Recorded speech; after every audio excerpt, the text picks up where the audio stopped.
എല്ലാവർക്കും നമസ്കാരം. എല്ലാവരും സുഖമായിരിക്കുന്നു എന്ന് കരുതുന്നു. ഇന്നതാ തയ്യാറാക്കിയിരിക്കുന്നത് വളരെ എളുപ്പത്തിൽ രുചികരമായിട്ട് മാങ്ങ കൊണ്ട് ഒരു റെസിപ്പിയാണ്. ഇപ്പോൾ മാങ്ങയുടെ സീസണായി തുടങ്ങിയല്ലേ, മിക്ക വീടുകളിലും മാങ്ങയൊക്കെ ഉണ്ടാവും. അപ്പോൾ ഇതാ നമ്മുടെ മാവ് 2-3 സെക്ഷനായിട്ടാണ് കേട്ടോ പൂത്ത് കിട്ടിയത്. അപ്പോൾ ഇപ്പോൾ ഇതാ കണ്ണിമാങ്ങ ഉണ്ടായി തുടങ്ങിയിട്ടുണ്ട്. പിന്നെ അതിലും വലിപ്പമുള്ള മാങ്ങകളൊക്കെ ധാരാളം കിട്ടി, നമുക്ക് പഴുത്തും കിട്ടിയിട്ടുണ്ട് കേട്ടോ. മോളിൽ നിന്ന് ഞാൻ കുറച്ച് മാങ്ങ പറിച്ചെടുത്തിട്ടുണ്ട്. ഇപ്പോൾ കണ്ണിമാങ്ങയൊക്കെ കുറച്ച് പറിച്ചിട്ട് കണ്ണിമാങ്ങ കറിയൊക്കെ ഉണ്ടാക്കിയിട്ടുണ്ട്. അപ്പോൾ നമ്മുടെ ഇന്നത്തെ റെസിപ്പിക്ക് തയ്യാറാക്കാനായിട്ട് ഇതാ ഞാൻ ഒരു 3-4 എണ്ണം പറിച്ചെടുത്തിട്ടുണ്ട്. അപ്പോൾ നമുക്ക് അധികം പുളിയില്ലാത്ത മാങ്ങ വേണം ഈ ഒരു റെസിപ്പി തയ്യാറാക്കാനായിട്ട്. അപ്പോൾ ഇതാ മാങ്ങ എടുത്ത് വെച്ചിട്ടുണ്ട്. ഇനി മാങ്ങയുടെ തൊണ്ടൊന്നും ചെത്തിക്കളയേണ്ട ആവശ്യമില്ല കേട്ടോ. നമ്മൾ തൊണ്ടോടുകൂടി തന്നെയാണ് ഈ ഒരു മാങ്ങാപ്പൊടി തയ്യാറാക്കിയെടുക്കുന്നത്. അപ്പോൾ ഞാൻ എന്താ ഇതൊന്ന് കട്ട് ചെയ്തെടുക്കുന്നുണ്ട്. അപ്പോൾ നമ്മുടെ വീഡിയോ കണ്ടുകൊണ്ടിരിക്കുമ്പം വീഡിയോ ഇഷ്ടമായാൽ സബ്സ്ക്രൈബ് ചെയ്യാതെ കാണുന്നവരൊക്കെ ഉണ്ടെങ്കിൽ ഒന്ന് സബ്സ്ക്രൈബ് ചെയ്ത് സപ്പോർട്ട് ചെയ്തേക്കണേ. അതുപോലെ ലൈക്ക് ചെയ്യാനും കമൻറ്റ് ചെയ്യാനും ഒന്നും ആരും മറന്നു പോകരുത് കേട്ടോ. അപ്പോൾ ഇതാ ഈ കഷ്ണങ്ങളൊക്കെ ഇനി നമുക്കൊന്ന് ചതച്ചെടുക്കണം. ഒന്നുകിൽ അമ്മിക്കല്ലിൽ ചതച്ചെടുക്കാം, അല്ലെങ്കിൽ ഇതാ ഇതുപോലൊരു മിക്സിയുടെ ജാർ എടുത്തിട്ട് അതിനകത്തേക്ക് നമ്മൾ ഇതാ ഈ കഷ്ണങ്ങൾ ഇട്ട് കൊടുക്കുക. അത് അരച്ചെടുക്കേണ്ട ആവശ്യമൊന്നുമില്ല. നമ്മൾ സാധാരണ ചതച്ചെടുക്കുമല്ലോ, ആ ഒരു രൂപത്തിൽ വേണോട്ട് എടുക്കാനായിട്ട്. ഒരുപാട് അരഞ്ഞു പോവാതിരിക്കാൻ ഒന്ന് ശ്രദ്ധിക്കണം. ഇതുപോലെ വേണം ഇതെടുക്കാനായിട്ട്. അപ്പോൾ കുറച്ച് വെള്ളമയം ഉണ്ടാവും നമ്മളിത് ചതച്ചെടുക്കുമ്പം. ഒന്നും കുഴപ്പമില്ല കേട്ടോ, വെള്ളമയൊക്കെ ഉണ്ടായിക്കോട്ടെ. ഇനി ഇത് ആ മിക്സിയുടെ ജാറിനകത്തേക്ക് അത് ഞാൻ മാറ്റി വെച്ചിട്ടുണ്ട്. കുറച്ച് നാളികേരത്തിൻ്റെ കൊത്തിട്ട് കൊടുത്തിട്ടുണ്ട്. നാളികേരത്തിൻ്റെ കൊത്ത് വേണമെന്നൊന്നുമില്ല, നമ്മൾ സാധാരണ ചിരണ്ടി എടുക്കണത് എടുത്താലും മതി. നാളികേരം ഒരു അരമുറിയിൽ താഴെ ഞാൻ എടുത്തിട്ടുണ്ട്. അപ്പോൾ 3 മാങ്ങയാണ് നമ്മൾ എടുത്തിരിക്കുന്നത്. നാളികേരം എത്രയായാലും ഇതിന് നല്ല ടേസ്റ്റ് തന്നെയാണ്. അതും ഞാൻ ഒന്ന് പൊടിച്ചെടുത്തിട്ടുണ്ട്. അപ്പോൾ ഒരുപാട് അരക്കരുത്, വെള്ളമൊന്നും ചേർക്കാതെ ജസ്റ്റ് ഒന്ന് പൊടിച്ചെടുക്കുക. ഇനി സ്റ്റവ് ഓൺ ചെയ്തിട്ട് ഞാനൊരു പാത്രം വെച്ച് കൊടുത്തിട്ടുണ്ട്.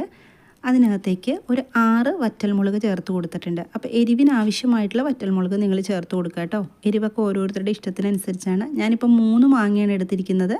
അതിന് വേണ്ടിയിട്ട് 6 വറ്റൽമുളക് എടുത്തിട്ടുണ്ട്. അതൊന്ന് ഫ്രൈ ആക്കി എടുക്കുക. എങ്ങനെ വേണമെങ്കിലും ചെയ്യാം കേട്ടോ. ഇനി ആ ഗ്യാസ് സ്റ്റൗവിൽ വെച്ചിട്ടൊന്ന് ചുട്ടെടുക്കണമെന്ന് വെച്ചാൽ അങ്ങനെയാവാം. ഒരുപാടൊന്നും നമ്മൾ ഫ്രൈ ആക്കി എടുക്കേണ്ട ആവശ്യമില്ല. ജസ്റ്റ് ഇതുപോലെ ഒന്ന് പൊടിക്കാനുള്ളൊരു പാകത്തിന്.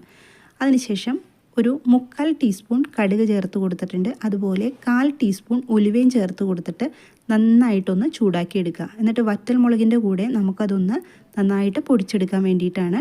അപ്പോൾ ഇത് നന്നായിട്ട് പൊട്ടി വന്നിട്ടുണ്ട്. സ്റ്റൗ ഞാൻ ഓഫ് ചെയ്ത് കൊടുത്തിട്ടുണ്ട് കേട്ടോ. എന്നിട്ട് അത് മിക്സിയിലിട്ടിട്ട് നന്നായിട്ട് ഞാൻ പൊടിച്ചെടുത്തിട്ടുണ്ട്.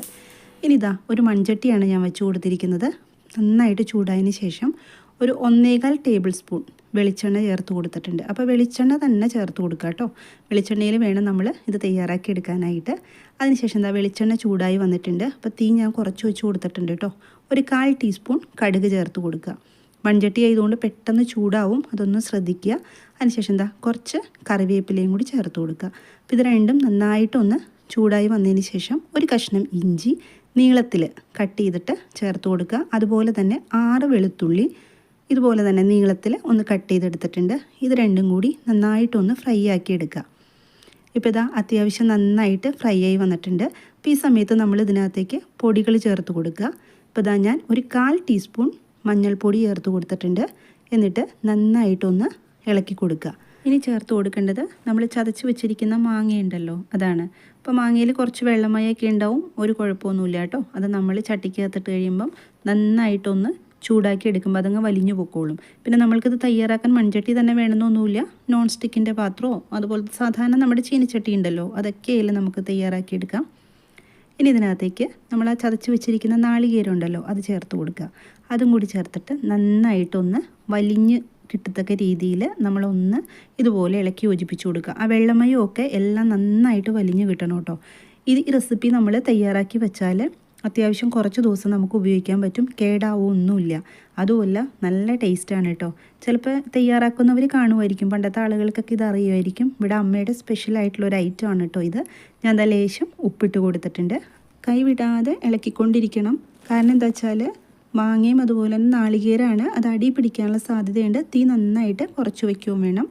ഇനി ഈ സമയത്ത് നമ്മൾ പൊടിച്ചു വെച്ചിരിക്കുന്ന നമ്മുടെ ആ പൊടി ഉണ്ടല്ലോ, അത് ചേർത്ത് കൊടുക്കുക. വറ്റൽമുളക്, കടുക്, അതുപോലെ തന്നെ ഉലുവ. അപ്പോൾ വറ്റൽമുളക് തന്നെ എടുക്കണം കേട്ടോ, മുളക് പൊടി എടുക്കരുത്.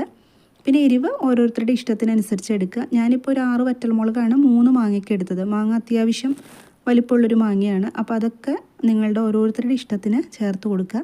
എന്നിട്ട് ഇതുപോലെ നന്നായിട്ട് ഒന്നും കൂടി ഇളക്കി യോജിപ്പിച്ച് കൊടുക്കുക. വറ്റൽമുളക് മുളക് പൊടി പോലെയല്ല, പെട്ടെന്ന് ചൂടായി കഴിയുമ്പോഴേക്കും അതങ്ങ് കരിയുന്നതാണ് കേട്ടോ. അപ്പോൾ തീ നന്നായിട്ട് കുറച്ച് വെക്കാനായിട്ടൊന്ന് ശ്രദ്ധിക്കണം.